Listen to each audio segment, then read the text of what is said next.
আসসালামু আলাইকুম প্রিয় দর্শক, আশা করি সকলেই ভালো আছেন। আমি engineer Khorshed, creative design zone engineers and কনসালটেন্টের পক্ষ থেকে সবাইকে আরও একবার শুভেচ্ছা জানাচ্ছি।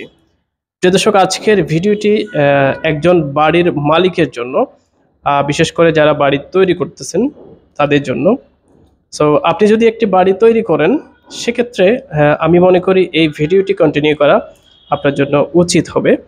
কারণ হচ্ছে আমরা যখন একটা বাড়ি তৈরি করি, তখন আমাদের বাড়িটি করার জন্য আমরা মিস্ত্রি প্রোভাইড করে থাকি। তখন যে বিষয়টি হয়, আমরা অনেক সময় মিস্ত্রিদের সাথে খারাপ ব্যবহার করে থাকি। আমার কথাগুলো আপনারা একটু খুব ভালোভাবে মিলিয়ে দেখবেন সেটা আসলে সঠিক কি না। ঠিক আছে? সো দেখুন, একটা বাড়ির যখন কাজ হয়, একজন মিস্ত্রি যখন কাজ করে, আপনি যখন তার সাথে খারাপ ব্যবহার করবেন, সেক্ষেত্রে ওই মিস্ত্রি, আপনি তো সবসময় মিস্ত্রির সাথে সাথে থাকতে পারবেন না। সবসময় আপনার কোনো না কোনো কাজ থাকতে পারে। আপনি হয়তোবা কোনো না কোনো জায়গায় আপনি জায়গা থেকে শিফট হতে পারেন, বা আপনাকে তো অবশ্যই কোনো না কোনো কারণে মুভ করতে হবে ওই জায়গা থেকে।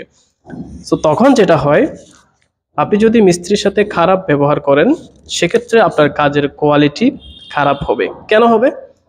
ওই মিস্ত্রির একটা ক্ষোভ থেকে যাবে যে এই বাড়ির মালিকটি আমার সাথে এইভাবে আচরণ করছে, আমি ওনার কাজটি খারাপ করে দিব। এরকম একটা টেন্ডেন্সি কিন্তু অনেক মিস্ত্রি সাহেবের থাকে, যদি আপনারা খারাপ ব্যবহার করেন। সো এই জায়গায় আমি প্রায় সময় আপনাদেরকে হয়তো বলে থাকি যে মিস্ত্রিদের সাথে সবসময় ভালো ব্যবহার করবেন, খারাপ ব্যবহার করবেন না। কারণ হচ্ছে আপনি ভালো কথা বলে আপনি সুন্দর করে কাজটি আদায় করে নিতে পারবেন, যেটা আপনি কখনো হার্ড ভাবে আলোচনা করে বা হার্ড লাইনে গিয়ে আপনি শেষ করতে পারবেন না কাজটি। ঠিক আছে? তখন কাজের কোয়ালিটিটা খারাপ হতে থাকবে, মানে ভালো কাজ হওয়ার পরিবর্তে সেটা খারাপ হয়ে বসে থাকবে। সো এই জন্য আমাদের যে বিল্ডিংগুলো হয় আর মিস্ত্রি সাহেবরা কাজ করে থাকেন, আপনারা জানেন কনস্ট্রাকশনের কাজগুলো অনেক পরিশ্রমের একটা কাজ। সো এখন কাজ করার ক্ষেত্রে যদি আপনারা ওনাদের সাথে খারাপ আচরণ করেন, সেক্ষেত্রে ওনারা কাজের কোয়ালিটিটা মানে ভালো না করে খারাপ করে ফেলবে। সো এই জায়গা থেকে একটু আপনাদেরকে খুব ভালোভাবে দৃষ্টি দিতে হবে যে যাদেরকে দিয়ে আপনি কাজটি করাচ্ছেন, যাদেরকে আপনার কাজটি করার জন্য নিয়োগ দিয়েছেন, ওনাদের সাথে ভালো ব্যবহার করবেন, ওনাদের সাথে ভালো আচরণ করবেন, এবং কোনো কিছু করতে যদি হয় সেটা বুঝিয়ে বলবেন। আশা করি আপনাদের কাজগুলো প্রপারলি ওরা করবে। ঠিক আছে? এখন আপনি যদি একটা চট দেন, থাপ্পড় দেন, গালি দেন, সেক্ষেত্রে আপনার কখনো কাজটি প্রপারলি হবে না।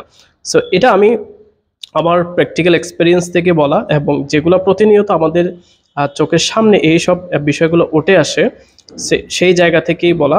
সো আপনারা এই জিনিসগুলো মিলিয়ে দেখবেন। আপনি যখন আপনার বাড়ির কাজ করবেন, অবশ্যই আপনাদের যে মিস্ত্রিদেরকে দিয়ে কাজ করাচ্ছেন, অবশ্যই তাদের সাথে ভালো আচরণ করবেন। আশা করি আপনাদের কাজের কোয়ালিটি ভালো হবে। আজকের মতো এতটুকুই। ধন্যবাদ সকলকে। সকলে ভালো থাকবেন। আসসালামু আলাইকুম।